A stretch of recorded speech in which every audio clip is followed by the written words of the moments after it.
अहिल्याने सांगितलं आणि तू विश्वास ठेवला त्याच्यावर? किती खोटारडी आहे तुला माहितीये ना. आयुष्यात कधीही तुझं तिच्याशी जमलं नाही. आणि त्या जानकीचं काय रे? तिनेच वामन दादांचे कान भरलेत. नरसिंह कळते का तुला? बस नीता, सगळ्यांचं सगळं म्हणणं ऐकून घेतलंय मी. जा तू, तुझी दिल्लीची फ्लाईट चुकेल. निघ. जरा विचार करायचा होता ना. आणि आत्याबाई, त्यांचा पण विचार नाही केला, त्यांच्या तब्येतीचा पण विचार नाही केला. रात्र रात्र झोप लागली नाहीये मला. आधीच त्यांची काळजी होती, त्यात हा धक्का. जरा विचार करायचा होता ना. आणि यांचं काय झालं असेल? यांना एवढं निराश झालेलं मी कधी पाहिलं नव्हतं अमृता, कधी पाहिलं नव्हतं. पण आल्या तिने दादावर हक्क सांगायला सुरुवात केली. आणि त्यानंतर या घरातनं तुला बाहेर काढून हे घर बळकवायचं होतं तिला. हे कसं चालेल जानकी? वागणीस काकांनी तरी मला सांगायचं होतं ना. मला मुलगी मानतात ना ते. पुन्हा तुझं तेच. हे सगळं वाकणीसांना सांगितलं कारण त्यांची गरज होती आम्हाला. आम्ही जे काही केलंय त्यावरून तुम्हाला राग येणं साहजिकच आहे. पण खरंच विश्वास ठेवा, आम्ही तुमची थट्टा करण्यासाठी किंवा कुठलाही खेळ करण्यासाठी असं नव्हतं केलं. मी तुझ्याकडे खुलासा मागितलाय का बाळा? मी तुम्हा सगळ्यांवरच खूप अन्याय केलाय. तुम्ही मोठे आहात आमच्यापेक्षा, खूप केलंय तुम्ही आमच्यासाठी. मी नीताला सुद्धा दिल्लीला पाठवून दिले.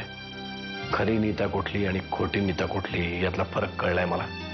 आता ती कायम दिल्लीतच राहील. आणि काय बाबा? मला जानकीची माफी मागायची. तिच्यासमोर आपण किती खुजे आहोत हेही लक्षात आलंय माझ्या.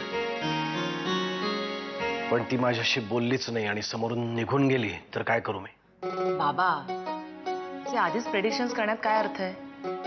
मी म्हटलं ना असं काहीही होणार नाही. तुम्ही आधी चला तर खरं. अमृता, अगं जानकीला पाहिलंस का कुठे?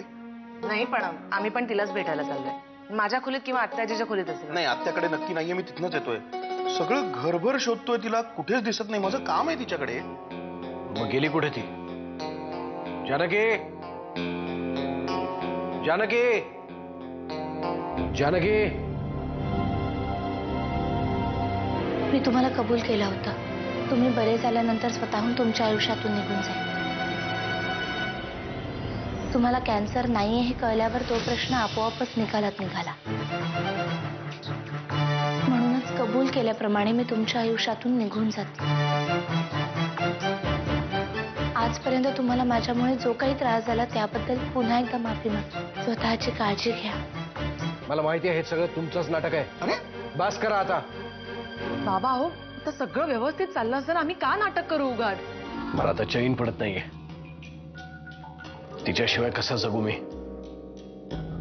गेली कुठे असेल ही? रुवानराव, मी बोलतोय. जानकी आली आहे का तिथे? किंवा तिचा काही फोन आला होता? नाही, तिला सगळेजण शोधतायत. कोणालाच काहीही न सांगता ती निघून गेली आहे म्हणून काळजी वाटली. पण तुम्ही काळजी करू नका. ती येईल, घरी परत येईल किंवा रमावतीला येईल. ती जर तिथे आली तर मला लगेच कळवा, एवढंच सांगण्यासाठी फोन केला. मला घटस्फोट हवाय. इंग्लिशमध्ये डिवोर्स आणि साध्या मराठीमध्ये काळी मोड. जा, तू तुझ्या रूम मध्ये जा, आराम कर. ती इथे येईपर्यंत मी इथून मुळीच हलायची नाही. तिला डोळे भरून पाहिल्याशिवाय मला चैन पडणार नाही. कालच गेले होते मी तिच्या खोलीत, माफी मागितली तिची. तर काय म्हणाली असेल? तिचं चुकलंय म्हणतीये. आता काय म्हणायचं या पोरीला? साहेब, काय झालं वाकणीस? काही पत्ता लागला का जानकीचा? नाही साहेब, जानकी वहिनी कुठेच सापडत नाहीये. मी सुभनरावांच्या घराशेजारी राहणाऱ्या माणसाला पण कळवलंय. जर तिकडे आले तर कळव म्हणून. कदाचित ते रागावून गेले असतील तर ते कळवणार नाहीत ना म्हणून. कुठे गेली असेल ही वाकणीस? कुठे गेली असेल? मी खूप वाईट वागलो तिच्याशी, खूप दुष्टपणा केला, मान्य आहे मला. का अवदसा आठवली मला कळतच नाहीये. साहेब, तुम्ही खचून जाऊ नका. जानकी वहिनी नक्की परत येतील. पण वाकणीस आता काय करायचं? काय आपण कुठे शोधायचं तिला?